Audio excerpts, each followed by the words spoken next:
नमस्कार दोस्तों। माता पार्वती ने भगवान शिव से पूछा, क्या गंगा में नहाने से धुलते हैं पाप? आइए जानते हैं क्या कहता है हमारे शास्त्र। हिंदुओं का मानना है कि गंगा में स्नान करने से पाप धुल जाते हैं।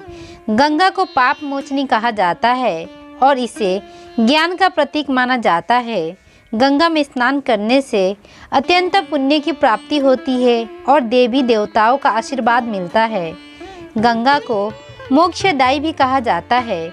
हालांकि कुछ लोगों का मानना है कि गंगा में नहाने से पाप धुलने की मान्यता सच होती है। उनका यही कहना है कि अगर कोई व्यक्ति शुद्ध मन से अपने पापों को स्वीकार करे और प्रायश्चित करे तो किसी भी नदी या टंकी के पानी से स्नान करने के बाद भी मोक्ष प्राप्त किया जा सकता है। एक समय शिवजी महाराज पार्वती के साथ हरिद्वार में घूम रहे थे। पार्वती जी ने देखा कि सहस्त्र मनुष्य गंगे में नहाकर हर हर कहते चले जा रहे थे, परंतु सभी दुखी और पाप प्रयाण हैं। पार्वती जी ने बड़े आश्चर्य से शिवजी से पूछा, हे देव, गंगे में इतनी बार स्नान करने के बाद भी इनके मन में पाप और दुखों का नाश क्यों नहीं हुआ? क्या गंगे में समर्थ नहीं रही? शिवजी ने कहा, हे प्रिय, गंगे में तो वही समर्थ हैं, परंतु इन लोगों ने पाप नाशिनी गंगे में स्नान ही नहीं किया, तब इन्हें लाभ कैसे हो सकता है? पार्वती जी ने बड़े आश्चर्य से कहा, स्नान कैसे नहीं किया? सभी तो नहा नहा कर आ रहे हैं, अभी तक इनके शरीर भी नहीं सूखे हैं। शिवजी ने कहा, ये केवल जल में डुबकी लगाकर आ रहे हैं, तुम्हें कल समझाऊंगा इसका रहस्य। दूसरे दिन बड़े जोर की बारिश होने लगी। गलियां कीचड़ से भर गई। एक चौड़े रास्ते में एक गहरा गड्ढा था। चारों ओर लपटीला कीचड़ भर रहा था। शिवजी ने अपने लीला से एक वृद्ध व्यक्ति के रूप धारण कर लिया और दिन दिवस की तरह गड्ढे में जाकर ऐसे पड़ गए जैसे कोई मनुष्य चलता चलता गड्ढे में गिर पड़ा हो और निकलने की चेष्टा करने पर भी न निकल पा रहा हो।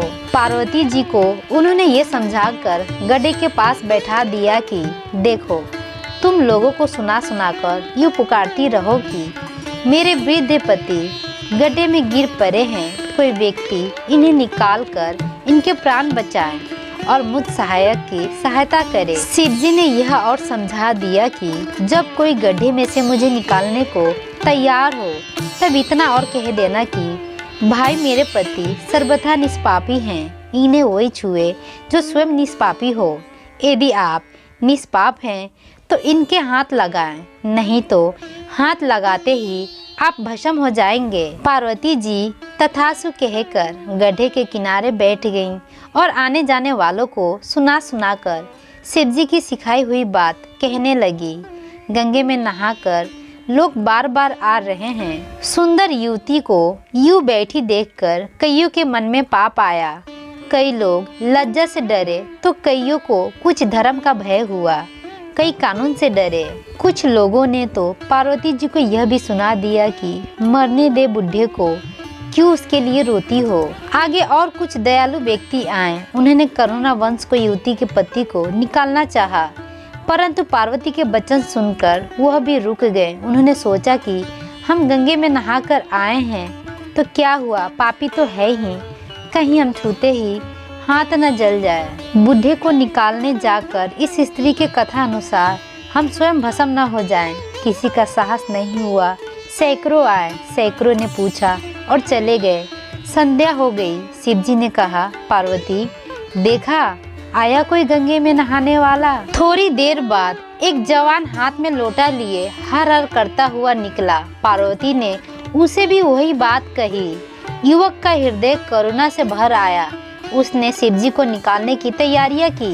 पार्वती ने रोककर कहा कि भाई, यदि तुम सर्वथा निष्पाप नहीं हो तो मेरे पति को छूते ही जल जाओगे। उसने उसी समय बिना किसी संकोच के कहा कि हे माता, मेरे निष्पाप होने से तुझे संदेह क्यों होता है?